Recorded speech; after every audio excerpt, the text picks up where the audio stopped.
اللہ من الشیطان الرجیم بسم اللہ الرحمن الرحیم الحمدللہ رب العالمین والصلاة والسلام علی محمد وآلہ اجمعین واللعنۃ الدائمۃ علی اعداء محمد وآل محمد اما بعد وفقنا اللہ وإیاکم للعلم والعمل الصالحین انشاءاللہ تعالی۔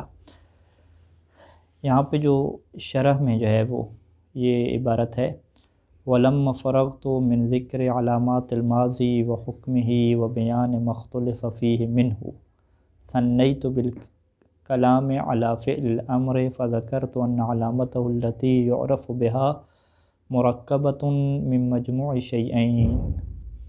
یہاں پہ گفتگو ہماری چل رہی ہے فعل کے اندر، فعل ماضی کے بارے میں گفتگو مکمل ہو چکی، اور مصنف خود یہاں پہ یہ کہہ رہے ہیں کہ لما فرغت، جب میں فارغ ہو گیا من ذکر علامات الماضی، ماضی کی علامات کو بیان کرنے سے۔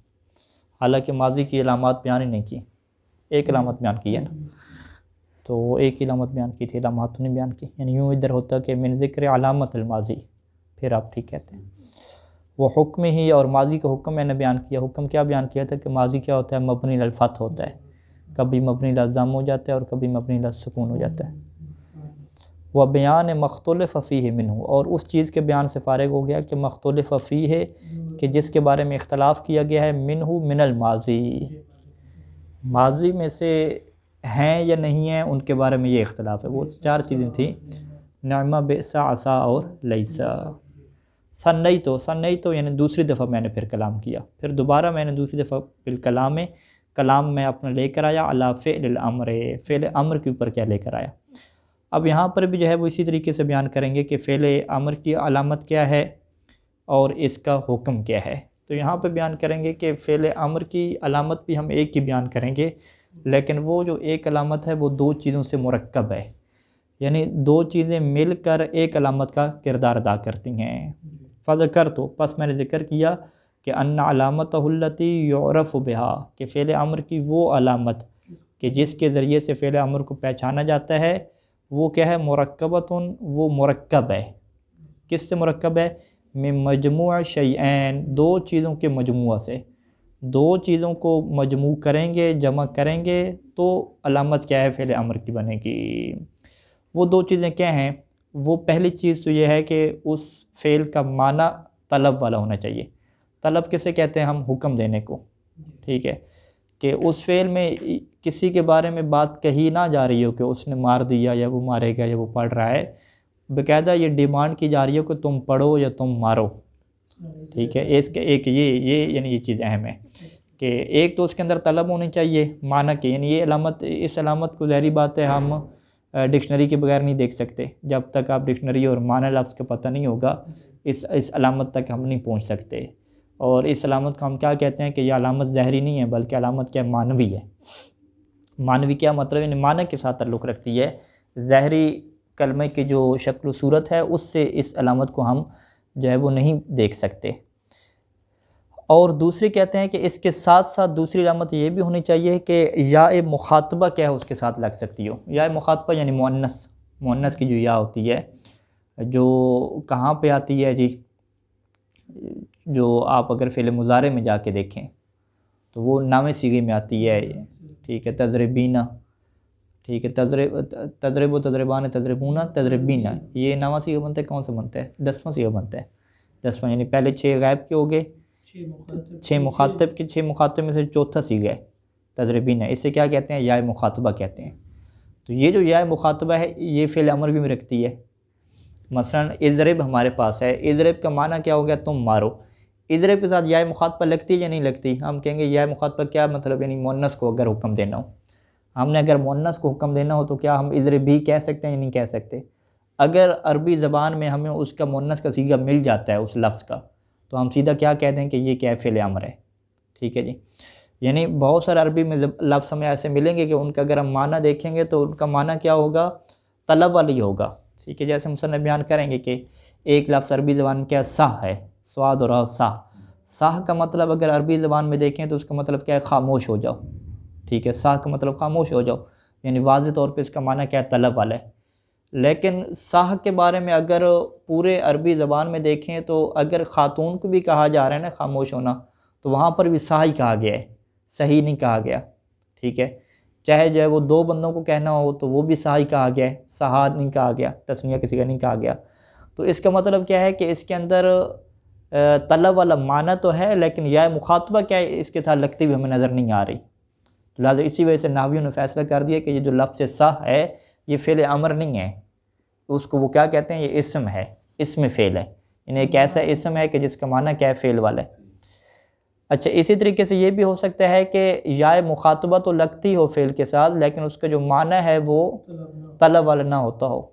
ٹھیک ہے، جس طرح مضارع کے سیغے ہیں، مضارع کا بھی ہم بیان کر رہے ہیں کہ مخاطب پہ جو چوتھا سیغہ ہے، یعنی اگر 14 گردانوں میں سے دیکھیں تو 6 سیغے غائب کے ہو گئے، 3 سیغے، 10واں سیغہ بنے گا. 10واں سیغہ جو بنے گا ترتیب کے اعتبار سے، اس میں یا لگتی ہے، تضربینا.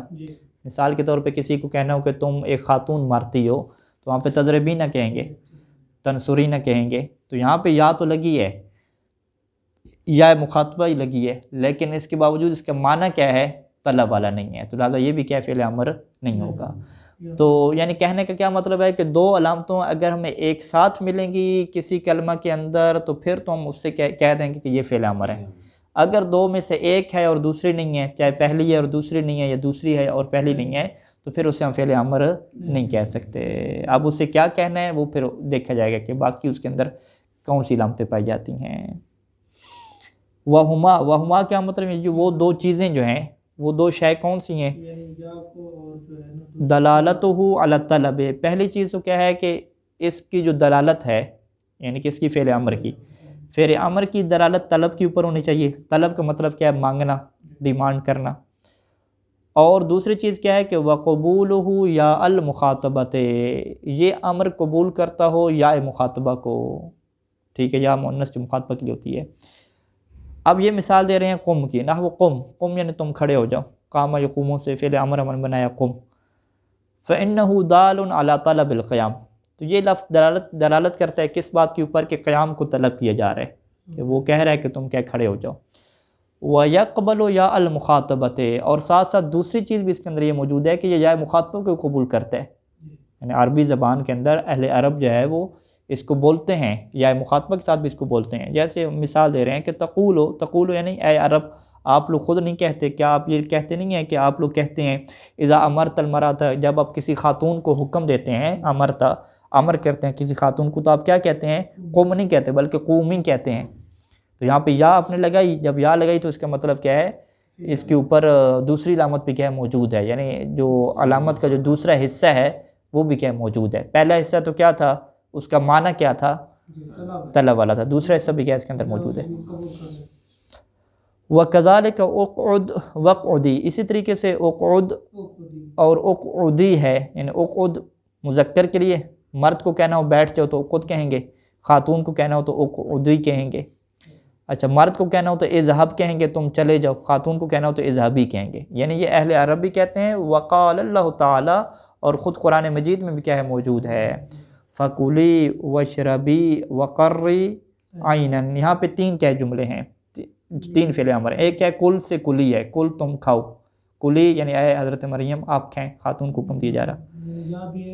ہاں لیکن یہاں اگر اشتباہ ہو جائے، یا مخاطبہ اور اس میں یا متکلم میں، وہ جو یا متکلم لگتی ہے وہ اسم کے ساتھ لگتی ہے. یعنی جب آپ معنی کریں گے نا، مثلا کتابی، قلمی، تو وہ اور چیز ہوگی. لیکن جب آپ کو معنی آپ نے کیا، معنی فعل والا ہو رہا تھا، طلب والا ہو رہا تھا، پھر تو نہیں ہو سکتا. وشربی اشرب تھا، یعنی اشرب سے اشربی بن گیا. ٹھیک ہے. قرہ یقرو سے قری، ٹھیک ہے. یہ یا کیا ہے یہاں پہ، وہ مؤنث کیا ہے، ٹھنڈ پہنچاؤ. یعنی فکلی کھاؤ، وشربی پیو، وقرّ عیناً اور اپنی آنکھ کو کیا ہے، ٹھنڈک پہنچاؤ. اچھا دو کیا نام نے اب بیان کر رہے ہیں کہ یہ ہم کیوں کہتے ہیں کہ دو مل کے آئیں گی تو ایک علامت بنے گی فعل امر کی. فَلَوْ دَلَّتِ الْكَلِمَةُ عَلَى الطَّلَبِ، اگر کوئی کلمہ آپ کو ایسا ملتا ہے عربی زبان میں کہ جس کا معنی آپ نے دیکھا تو وہ طلب ہے، یعنی کلمہ نے دلالت کر دی طلب کے اوپر، لیکن وَلَمْ تَقْبَلْ یا الْمُخَاطَبَةِ، لیکن اس نے یا مخاطبہ کو قبول نہیں کیا.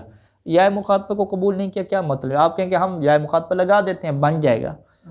ٹھیک ہے، قبول نہ کرنا کیا وہ کوئی بندہ ہے، بچہ ہے، قبول نہیں کرے، کہ لفظ ہیں ہم لگا کے بنا دیتے ہیں آپ کو. تو وہ قبول نہ کرنے کا مطلب کیا ہوتا ہے عربی زبان میں کہ پورے کلام عرب میں جو کلام ہے وہاں پہ آپ کو ایسی چیز نظر نہیں آئے گی، ٹھیک ہے، کیونکہ عربی زبان کے لیے ہمارے پاس جو چیز شواہد کے طور پہ مانی جاتی ہے وہ پرانی عربی ہے، رسول خدا صلی اللہ علیہ وآلہ وسلم کے زمانے کی جو عربی ہے وہ عربی کیا ہوتی ہے، معیار ہوتی ہے۔ تو اس عربی میں آپ دیکھیں تو آپ کو کسی جگہ پہ جو ہے وہ کچھ الفاظ ایسے ملیں گے کہ جن کے ساتھ یا مخاطبہ نہیں لگتی، یعنی وہ لفظ ایسے ہیں کہ جو خاتون کے لیے بھی بولے جاتے ہیں تو یا مخاطبہ کے بغیر بولے جاتے ہیں، ٹھیک ہے جی۔ یعنی آپ کو اگر کوئی کلمہ ایسا ملتا ہے کہ معنی کے اعتبار سے طلب ہے اس کے اندر، لیکن ولم تقبل یا المخاطبہ، یا مخاطبہ کو وہ قبول ہی نہیں کر رہا، یا مخاطبہ کو قبول نہیں کر رہا، یعنی عرب جو قدیم عربی زبان ہے وہاں پہ قبول نہیں کر رہا، فَهِيَ اسم فعل، یعنی فَهِيَ اسم فعل، یعنی وہ اسم کہلائے گا، فعل امر نہیں کہلائے گا، اور اسے اسم فعل کہہ دیں گے۔ اسم فعل کیا مطلب، یعنی ایک ایسا اسم کہ جس کا معنی کیا ہے، فعل والا ہے۔ اور یہ جو ہے تنوین میں بھی ہے، تنکیر میں اگر وہی کہتے ہیں کہ اگر ضم ہو تو نکرہ بن جائے گا، اگر تنوین ہو، اگر بغیر تنوین کے ہو تو جیسے صاحب لکھا یہ معرفہ بن جائے گا۔ ہاں وہ معرفہ نکرہ کی بحث میں آئے گا، یہ معرفہ نکرہ کی بحث میں آئے گا، یہ معرفہ اور نکرہ کب ہوگا۔ صح جو کلمہ ہے، صح آپ کو عربی زبان میں کلمہ ملا ہے، اس کا معنی کیا تھا، اس کو خاموش ہو جانا۔ اسی طریقے سے ماہ کلمہ ملا ہے، اس کا معنی کیا تھا، اکفف، رک جاؤ، ٹھیک ہے۔ تو عربی زبان میں یہ دو کلمے تو مل گئے، لیکن اگر مؤنث کو بھی کہا جائے، خاتون کو کہا جائے خاموش ہونے کے لیے، تو اسے بھی کیا کہا جائے گا، صح کہا جائے گا۔ اس سے کہنا اور رک جائیں تو اس کے لیے بھی کیا ہوگا، ماہ ہوگا۔ یعنی قدیم عربی زبان میں ہمیں مؤنث کے طور پہ صحیح یا مہی کا صیغہ نہیں بنا، ٹھیک ہے، تو ہم اپنی طرف سے لگائیں، اس کی کوئی حیثیت نہیں ہے۔ دیکھنا کیا ہوتا ہے کہ قدیم عربی زبان میں اس طرح کی چیز ہے یا اس طرح کی چیز نہیں ہے۔ تو لہٰذا یہاں پہ ہم فیصلہ صادر کر دیں گے کہ بھئی یہ فعل امر نہیں ہے، آپ اسے فعل امر نہیں کہہ سکتے، ٹھیک ہے۔ او قابلت یا المخاطبہ، یا ایک ایسا کلمہ آپ کو ملتا ہے کہ جو یا مخاطبہ کو تو قبول کر رہا ہے، لیکن ولم تدل علی الطلب، اس کا معنی کیا ہے، طلب والا نہیں ہے، وہ دلالت نہیں کرتا طلب کے اوپر۔ جیسے انت یا ہندو تقومین و تأکلین، انت یا ہندو، اے ہند، تقومین آپ کھڑی ہوتی ہیں، قام یقوموں سے، تقومین و تأکلین آپ کھاتی ہیں۔ تو اب یہاں پہ تقومین میں نون سے پہلے یا جو لگی ہوئی ہے یہ یا مخاطبہ ہے، تأکلین میں بھی کیا ہے، نون سے پہلے جو یا لگی ہوئی یا مخاطبہ ہے، لیکن اس کے باوجود لم یکن فعل امر، یہ فعل امر نہیں ہے۔ فعل امر کیوں نہیں ہے، کیونکہ اس کے اندر معنی طلب کا نہیں ہے۔ یہ نہیں کہا جا رہا کہ اے ہند کھڑی ہو جاؤ، یہ کہا جا رہا ہے کہ آپ کھڑی ہوتی ہیں۔ اچھا، یہ گفتگو تھی علامت فعل امر کی، لہٰذا اگر کوئی پوچھے کہ فعل امر کی علامت کیا ہے، آپ کہیں کہ فعل امر کی علامت ایک ہی ہے، دو نہیں ہے، لیکن وہ جو ایک علامت ہے وہ دو چیزوں سے مل کے بنتی ہے، ٹھیک ہے، دو علامتیں نہیں ہیں، ایک ہی علامت ہے، لیکن وہ ایک علامت تب بنتی ہے کہ جب دو چیزوں کو ایک ساتھ رکھیں گے، ٹھیک ہو گیا۔ ثم بینت ان حکم فعل الامر، پھر میں نے بیان کیا کہ جو فعل امر کا حکم ہے وہ کیا ہے کہ فی الاصل البناء علی السکون، وہ اصل کی بنیاد پہ کیا ہے کہ یہ سکون کے اوپر کیا ہوتا ہے، مبنی ہوتا ہے، یعنی فعل امر کا آخر کیا رہے گا، ساکن رہے گا، اور یہ اصل فی البناء ہے، بنا میں بھی اصل کیا ہے، سکون ہے، اور یہاں پر بھی انہوں نے کیا ہے کہ اس کی اصل کیا ہے کہ یہ سکون کے اوپر کیا ہے، باقی رہے گا۔ جیسے اضرب، اذهب میں آخری حرف آپ دیکھ رہے ہیں کہ وہ کیا ساکن ہے۔ وقد یبنى علی حذف آخرہ، کبھی اس کو مبنی کیا جاتا ہے لیکن مبنی میں ساکن کر کے نہیں، بلکہ علی حذف آخرہ، اس کا جو آخری حرف ہوتا ہے وہ گر جاتا ہے، ٹھیک ہے جی۔ یعنی کسی فعل کے جو ہے وہ تین حرف کیا ہوتے ہیں، مرکزی کہلاتے ہیں، ایک فا کے مقابلے میں جو ہوتا ہے جسے فاء الفعل کہتے ہیں، دوسرا عین کے مقابلے میں ہوتا ہے جسے عین الفعل کہتے ہیں، جو آخری حرف ہوتا ہے وہ کیا ہوتا ہے، لام کے مقابلے میں ہوتا ہے۔ یعنی فعل آپ ایک ایسا امر آپ دیکھیں گے کہ جس کو مبنی جو آخری حرف ہے اس کو ساکن نہیں کرنا، اس کو پورے کا پورا اڑا دینا ہے۔ جب وہ پورے کا پورا حذف ہو جائے گا تو اسے کیا کہتے ہیں کہ یہ فعل مبنی ہو گیا، لیکن کیسے مبنی ہوا، بحذف آخرہ۔ وذالک، اور یہ کب ہوتا ہے کہ اذا کان معتلا، کہ جب فعل امر کس سے تعلق رکھتا ہو، معتل سے ہو۔ معتل بھی کون سا، جس سے ہم کیا کہتے ہیں، جس کے آخری حرف پہ کیا آتی ہو، ہاں جو ہاں، اس اعلال کا کیا نام ہے، یہ معطل الواو ہے، نہیں وہ ایک معطل کے نام ہے نا، ایک اجوف کہتے ہیں، ناقص کہتے ہیں، مثال کہتے ہیں، اس کا نام کیا ہے، مثال کہیں گے، نہیں پہلے جو مثال آ جائے گی، یہاں جو واو اڑ گئی، فاؤل فعل، اگر فاؤل فعل پہ حروف علت میں سے کوئی آ جائے، ٹھیک ہے، فاؤل فعل کے مقابلے میں حروف علت میں سے کوئی آ جائے تو اسے کیا کہتے ہیں؟ مثال یا ناقص؟ مثال کہتے ہیں، ٹھیک ہے، ہاں میرے ذہن میں کیا اسے مثال کہتے ہیں۔ اگر درمیان میں آ جائے تو اسے کیا کہتے ہیں؟ اجوف کہتے ہیں۔ اگر آخر پہ آ جائے تو اسے کیا کہتے ہیں؟ ناقص کہتے ہیں۔ تو یعنی معطل سے کیا یہاں پہ کیا مراد ہے؟ یعنی معطل کون سا ہو؟ ناقص ہو، کیونکہ آخر پہ ہوگا تو تبھی کیا گرے گا۔ اب معطل ناقص کی 3 قسمیں، یعنی واوی ہے، ٹھیک ہے، یا یاوی ہے، 2 ہی قسمیں، واوی ہے یاوی، ٹھیک ہے۔ ہم جیسے او غزو ہے، ٹھیک ہے، یہ غزوا یا غزو، ٹھیک ہے، غزوا یا غزو سے فعل امر کیا ہے؟ او غزو بنا، او غزو بنا، یعنی واو کو ہم نے کیا ہے یہاں پہ گرایا ہوا ہے، ٹھیک ہے، یہ مبنی ہے۔ یعنی اگر کوئی پوچھے بھی فعل امر تو کیا ہوتا ہے؟ مبنی علی سکون ہوتا ہے۔ اغزو آپ فعل امر کہہ رہے ہیں، ٹھیک ہے، اغزو کیا مطلب؟ جہاد کرو، تو اس کے اوپر وہ کہاں پہ ہے؟ سکون کہاں پہ ہے؟ تو ہم کیا کہیں گے کہ بھئی یہ مبنی علی سکون نہیں ہے، یہ مبنی بحذف پہ آخری ہے، اور یہاں پہ واو کیا گر چکی ہے؟ ہاں ٹھیک ہوگی۔ اخشا خاشیہ یکشا سے تھا، تو یہاں پہ یا کیا گر چکی ہے؟ تو لہذا فتح آپ کو نظر آ رہا ہے، یہ فتح جو نظر آ رہا ہے وہ اس کی شین پہ نظر آ رہا ہے، جو کہ عین الفعل ہے، لیکن آخری حرف کیا ہے؟ اس کا گر چکا ہے۔ ارمی میں بھی ایسے ہے، رما یرمی میں کیا ہے؟ یا جو آخر پہ تھی وہ کیا گر چکی ہے۔ تو لہذا یہ 3 فعل امر کیا ہیں؟ ارمی مارنے کے معنی میں تم مارو، اخشا تم ڈرو، تو یہ تینوں جو ہیں وہ فعل امر ہیں، لیکن یہ مبنی بحذف آخری ہیں، مبنی ہیں اس بات کے اوپر کہ اس کے آخر کو کیا کیا گیا؟ حذف کیا گیا۔ بس فعل امر میں مبنی کی فی الحال ہمارے سامنے 2 چیزیں آ گئیں۔ پہلی کیا ہے کہ مبنی علی السکون، دوسری کیا ہے کہ اگر یہ معطل ناقص ہو تو پھر کیا ہوگا جی؟ یہ مبنی علی حذف آخری ہو جائے گا۔ وقد یبنا علی حذف النون ہے، اور کبھی مبنی کیا جاتا ہے علی حذف النون، نون کو حذف کر کے، ٹھیک ہے جی، نون وہ علامت رفع وغیرہ ہوتی ہے، علامت رفع نون کہلاتی ہے یہاں پہ، یا نون۔ وذالک یہ کب ہوتا ہے کہ اذا کان مسندا لالف اثنین، کہ جب یہ اسناد دیا گیا ہو، اذا کان فعل الامر مسندا، یعنی جب فعل امر مسند واقع ہو الف اثنین کے لیے، الف اثنین یعنی تثنیہ، تثنیہ کے لیے مسند ہو تو اس کے آخر پہ کیا نون لگتی ہے، تو وہ جو نون علامت رفع ہوتی ہے اسے کیا گرا دیتے ہیں؟ نحو قوما، ٹھیک ہے جی، یہ اصل میں کیا تھا؟ تقومانے تھا نا، تقومانے میں تا کو گرایا تو قومانے ہو گیا، تو یہاں پہ نون کو کیا ہے ہم نے حذف کیا ہے۔ او واو جمع، یعنی اذا کان مسند لالف اثنین، الف اثنین کے لیے مسند ہو یا واو جمع کے لیے مسند ہو، جیسے کیا ہو گیا؟ قومو، قومو میں کیا ہوا؟ پھر نون کو کیا گرا دیا؟ نون کو گرا دیا۔ او یا مخاطبہ، یا یہ مسند ہو کس کی طرف؟ یا مخاطبہ کی طرف، جیسے قومی، قومینہ تھا اصل میں، تقومینہ سے قومینہ تھا، تو نون کیا یہاں پہ گری ہے، تو یہ کیا ہو گیا؟ قومی ہو گیا۔ اچھا وہ جو ایک صیغہ رہ گیا ہمارے پاس نون جمع مؤنث والا، وہ تو کیا ہوتا ہے؟ مبنی ہوتا ہے، لیکن مبنی کس پہ ہوگا؟ مبنی علی السکون ہوگا، ٹھیک ہے۔ ہم اضرب کی ہم گردان کریں، اضرب، اضربا، اضربو، اضربی، اضربا، اضربنا، اضربنا میں کیا ہے؟ با کیا ہے؟ ساکن ہے۔ تو 6 صیغے جو فعل امر کے ہیں، اضرب، اضربا، پہلا اضرب کیا ہے؟ یہ مبنی علی السکون ہے۔ اضربا یہ کس کے اوپر ہے؟ مبنی علی حذف النون ہے۔ اضربو کیا ہے؟ یہ بھی مبنی علی حذف النون ہے۔ اضربی یہ بھی مبنی علی حذف النون ہے۔ اضربا یہ بھی کیا ہے؟ مبنی علی حذف النون ہے، اور جو آخری ہے اضربنا یہ مبنی علی السکون ہے، ٹھیک ہے۔ ہاں یعنی ہاں پہلا اور آخری والا آپ یہ کہہ دیں کہ فعل امر کے مخاطب میں پہلا اور آخری والا یہ مبنی علی السکون ہے، باقی سارے جو ہے وہ مبنی علی حذف النون ہے۔ اور معطل میں چلے جائیں، اور معطل بھی کیا ہو؟ وہ آخر والا ہو، جس کے آخری جیسے ناقص کہہ رہے ہیں، تو وہ کیا ہوگا؟ مبنی علی حذف آخری ہو جائے گا۔ اچھا جی، ولما کان بعض کلمات العرب، اور جب بعض کلمات عرب ہمارے پاس، بعض کلمات الامر، بعض کلمات امر ہمارے پاس ایسے ہیں کہ مختلف فیہ ہے کہ ان کے بارے میں اختلاف کیا گیا۔ کیا اختلاف کیا گیا؟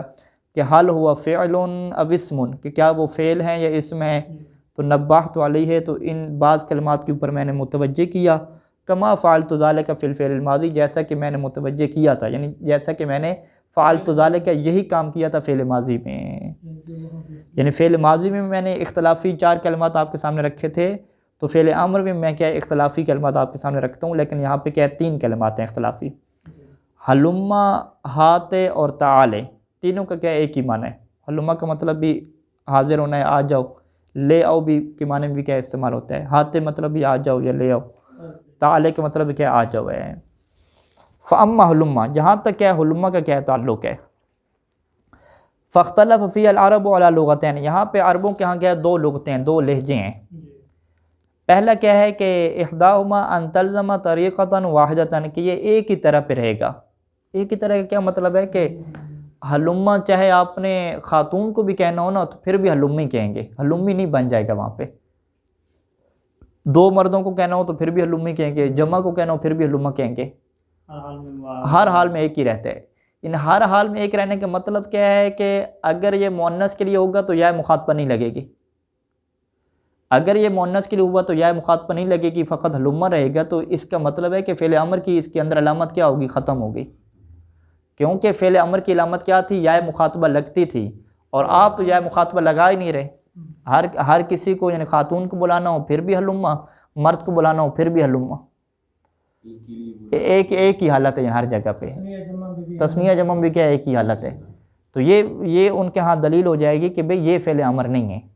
ٹھیک ہے. تو ان تلزم طریقۃ واحدہ والے کیا کہیں گے، وہ کہیں گے کہ بھئی یہ فعل امر نہیں ہے. ولا یختلف لفظها، ہلما کا لفظ تبدیل نہیں ہوتا بحسب من، اس کے اعتبار سے کہ ہے یا مسندۃ الیہ، کہ جو اس ہلما کی طرف کیا مسند ہے. جو ہلما کی طرف مسند ہو رہا ہے اس کے اعتبار سے اس کا لفظ کیا تبدیل نہیں ہوتا. فتقول، پس آپ کیا کہتے ہیں، ہلما یا زیدو، مذکر کے لیے چلیں ہلما آپ نے کہہ دیا، اے زید آ جاؤ. ہلما یا زیدان، دو زید تھے پھر بھی آپ نے ہلما کہا، تسنیہ نہیں بنایا. ہلما یا زیدون جمع آ گیا پھر بھی آپ نے ہلمو نہیں کہا، ہلمی کہا.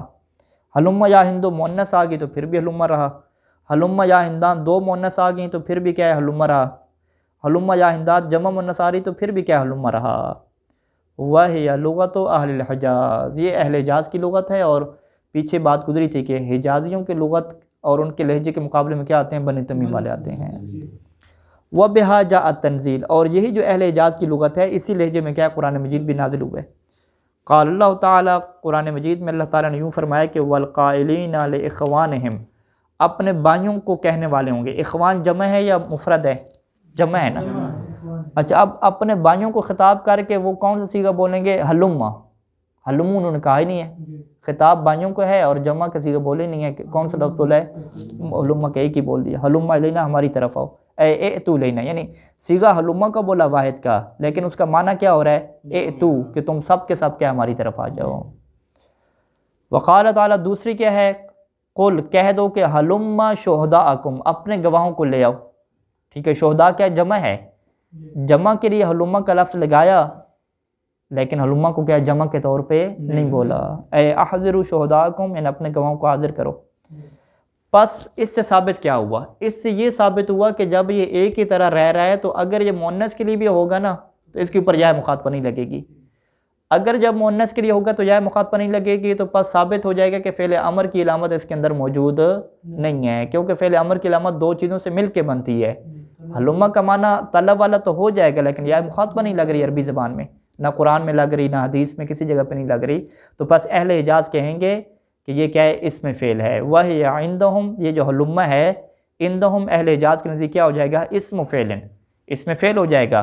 لا فعل امر، فعل امر نہیں ہوگا. وجہ لأنها وإن كانت دالة على الطلب، اگرچہ یہ جو ہے وہ دلالت کرتا ہے طلب کے اوپر، معنی طلب والا ہے، لكنها لا تقبل یا المخاطبت، کیونکہ یہ عربی زبان میں یا مخاطبہ کو قبول ہی نہیں کر رہا. یہ کیا ہوگی، اہل حجاز کی ہوگی. بنو تمیم کی پڑھ لیتے ہیں جی. بنو تمیم والے کیا کہتے ہیں کہ ان تلحقها الضمائر البارزہ، کہ اس کے ساتھ کیا ہے ضمیریں لگتی جائیں گی. کون سی ضمیریں، جو بارز ہوتی ہیں، ظاہری ضمیریں لگتی جائیں گی. بحسب من، اس کے اعتبار سے کہ یا مسندۃ الیہ، کہ جو اس کی طرف کیا ہوگا، مسند ہوگا. یعنی فاعل کے بدلنے کے ساتھ یا مفعول کے بدلنے کے ساتھ اس کے ساتھ ضمیریں بھی کیا لگتی جائیں گی. فتقول ہلما، ہلما، ہلمو، ہلممنا بالفک وسکون اللام وہلمی. پس آپ کے صیغے کیا بنیں گے، واحد کے لیے ہلما کہہ دیں گے، تثنیہ کے لیے ہلما کہہ دیں گے، جمع کے لیے ہلمو کہہ دیں گے، اور جمع مؤنث ہے تو ہلممنا کہہ دیں گے. بالفق کہیں گے، فق کس کے مقابلے میں؟ ادغام کے مقابلے میں، یعنی یہاں پہ جو دو میمیں آ رہی ہیں ان کے ادغام نہیں کرنا ہے، ان کو الگ الگ رکھنا ہے، کھول کے رکھنا ہے۔ وسکون اللام، جو لام ہے جس کو کیا رکھنا ہے؟ ساکن رکھنا ہے، یعنی حل ممنا یوں پڑھنا ہے۔ حلمی میں کیا ہے؟ یہ ادغام ہو جائے گا میم کے اندر، اور لام بھی ساکن نہیں ہوگی۔ وَهِيَ لُغَةُ بنی تمیم، یہ اہل حجاز کے مقابلے میں بنی تمیم کی لغت ہے۔ وَهِيَ عِنْدَ هَؤُلَاءِ فِعْلُ عَمْرٍ، پس جب ان کے نزدیک اس کے اوپر یا مخاطبہ لگ رہی ہے علماء کے اوپر، تو یہ ان کے نزدیک کیا ہو جائے گا؟ فعل امر ہو جائے گا۔ وجہ کیا؟ دو علامتیں موجود ہیں، لِدَلَالَتِهَا عَلَى الطَّلَبِ، کیونکہ یہ علماء دلالت کرتا ہے طلب کے اوپر بھی، وَقَبُولِهَا یا المخاطبت، اور یا مخاطبہ بھی اس کے اوپر کیا ہے؟ لگ سکتی ہے۔ وَقَدْ تَبَيَّنَ بِمَا اسْتَشْهَدْتُ بِهِ مِنَ الْآيَتَيْنِ، اور دو آیتیں جو اوپر ہم نے آپ کو ذکر کی تھیں، ٹھیک ہے، کہ وہ اپنے بھائیوں سے کہیں گے کہ ہلم الینا، ہماری طرف آ جاؤ، اور اللہ کہے گا کہ اپنے شہداء کو لے آؤ۔ ان دو آیتوں سے یہ واضح ہو گیا کہ حلم جو ہے وہ تستعمل قاصرتاً یعنی لازم، یہ لازم بھی استعمال ہوتا ہے اور متعدی بھی استعمال ہوتا ہے۔ لازم کسے کہتے ہیں؟ کہ جس میں مفعول کی ضرورت نہ پڑتی ہو، ٹھیک ہے، فاعل تک معنی اکتفا ہو جاتا ہو، جیسے وہ چلا گیا، ٹھیک ہے، تو حلم الینا، تم آ جاؤ، ٹھیک ہے، تو یہ کیا ہے؟ لازم ہے۔ اور حلمہ کا دوسرا معنی کیا ہے؟ متعدی ہے، یعنی قرآن مجید کے اندر حلمہ دو معنی میں استعمال ہوا ہے، ایک آنے کے معنی میں بھی استعمال ہوا ہے، اور ایک لے آنے کے معنی میں بھی کیا ہوا ہے؟ استعمال ہوا ہے۔ اما ہاتھ و تعالی، اس کے بارے میں انشاءاللہ پھر کل سے پڑھتے ہیں۔ صلی اللہ علی محمد۔